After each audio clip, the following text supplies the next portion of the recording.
दोस्तों,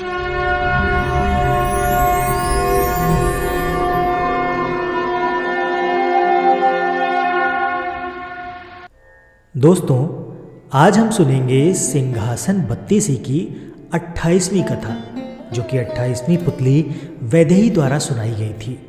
आइए सुनते हैं आज की ये कथा। एक बार राजा विक्रमादित्य अपनी शयन कक्ष में गहरी निद्रा में लीन थे। उन्होंने एक सपना देखा।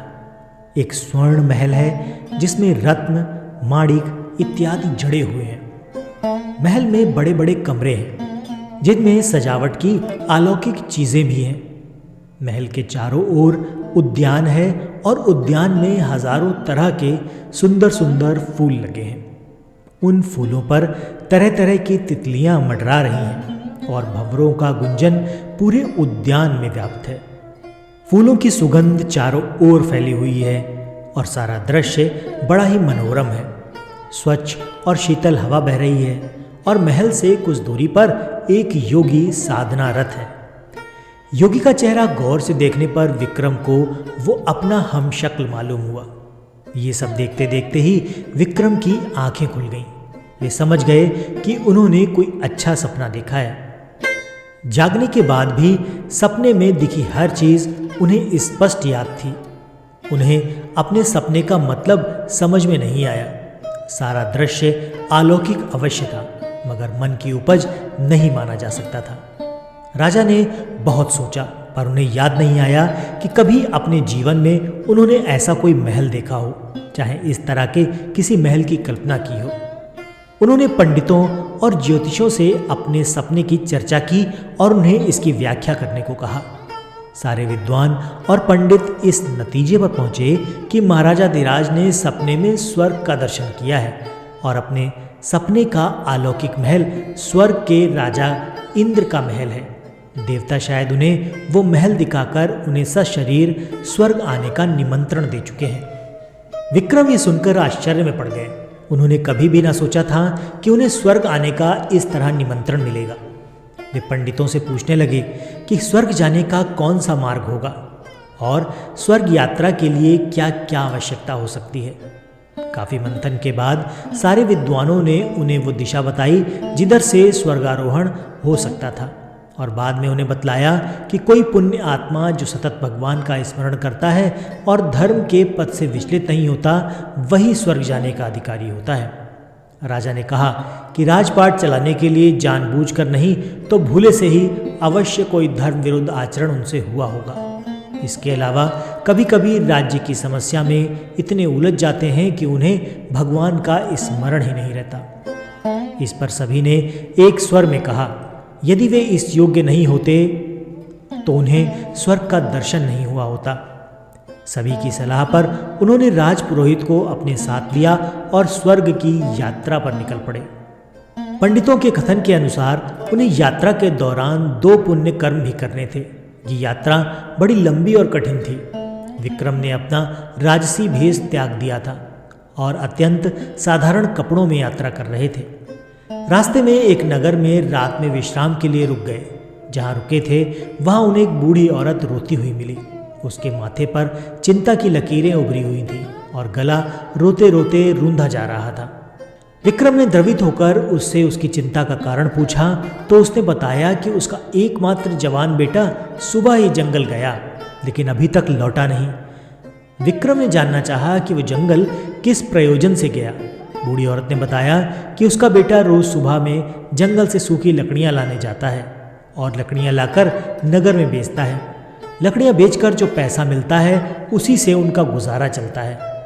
विक्रम ने कहा कि अब तक वो नहीं आया है तो आ जाएगा। बूढ़ी औरत ने कहा कि जंगल बहुत घना है और नरभक्षी जानवरों से भरा पड़ा है। उसे शंका है कि कहीं किसी हिंसक जानवर ने उसे अपना ग्रास न बना लिया हो। उसने ये भी बतलाया कि शाम से वो बहुत सारे लोगों से विनती कर चुकी है कि उसकी बेटी का पता लगाएं, लेकिन कोई भी जंगल जाने को तैयार ही नहीं हुआ।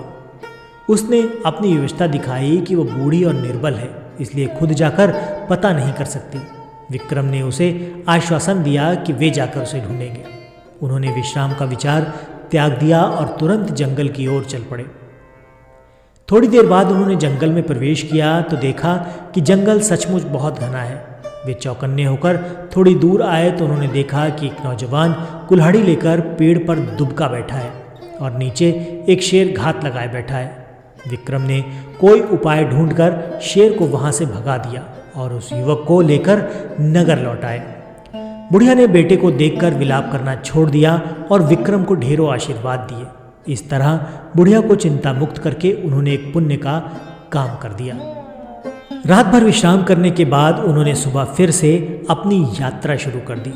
चलते चलते वे समुद्र तट पर आए तो उन्होंने एक स्त्री को रोते हुए देखा। स्त्री को रोता देख वे उसके पास आए तो देखा कि एक मालवाहक जहाज खड़ा है और कुछ लोग उस जहाज पर सामान लाद रहे हैं। उन्होंने उस स्त्री से उसके रोने का कारण पूछा तो उसने बताया कि बस 3 महीने पहले ही उसका विवाह हुआ और वो गर्भवती है।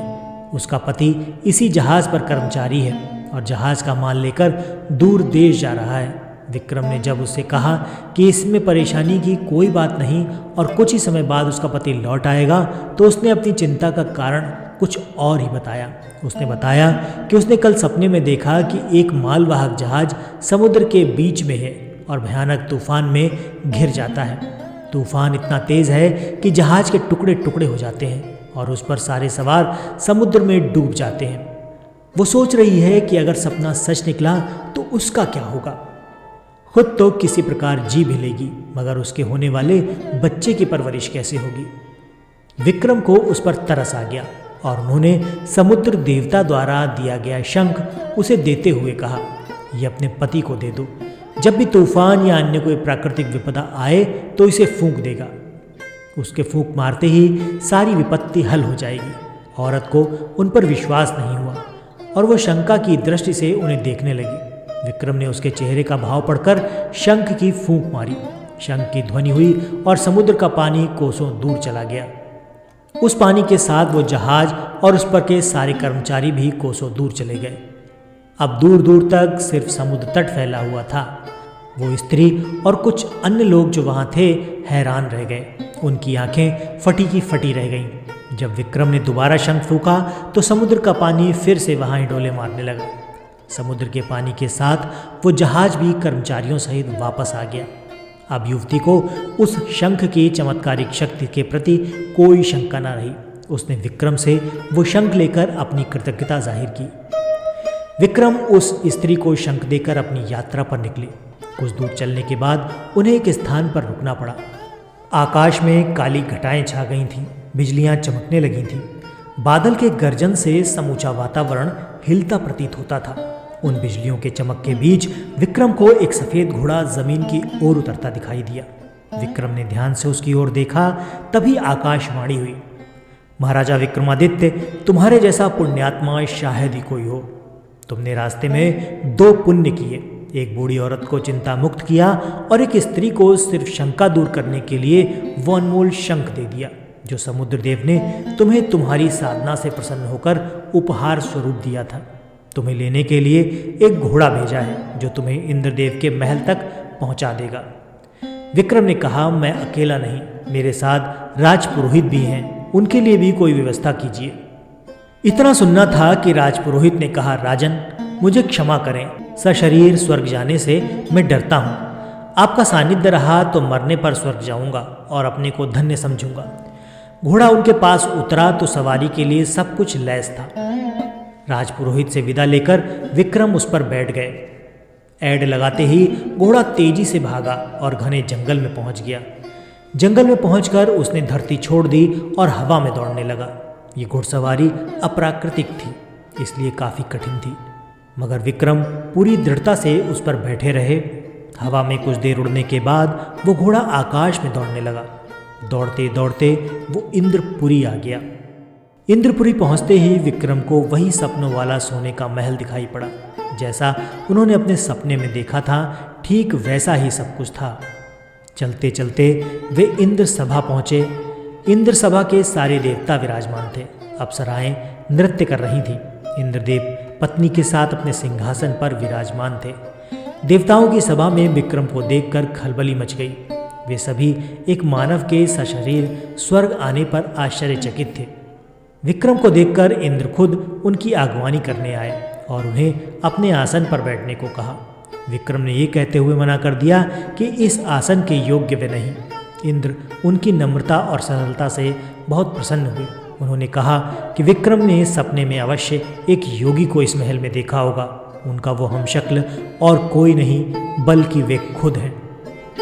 उन्होंने इतना पुण्य अर्जित कर लिया है कि इंद्र के महल में उन्हें स्थायी स्थान मिल चुका है। इंद्र ने उन्हें एक मुकुट भी उपहार में दिया। इंद्रलोक में कुछ दिन बिताकर मुकुट लेकर विक्रमादित्य अपने राज्य वापस आ गए। तो दोस्तों, ये तो थी आज की कहानी, वीर विक्रमादित्य की कहानी। अगर ये कहानी आपको पसंद आई तो वीडियो को लाइक करके चैनल को सब्सक्राइब ज़रूर कर दीजिएगा। आज के वीडियो में फ़िलहाल इतना ही। मिलते हैं अगले वीडियो में ऐसी ही किसी रोचक कहानी या फिर लोक कथा के साथ। तब तक के लिए आपका धन्यवाद।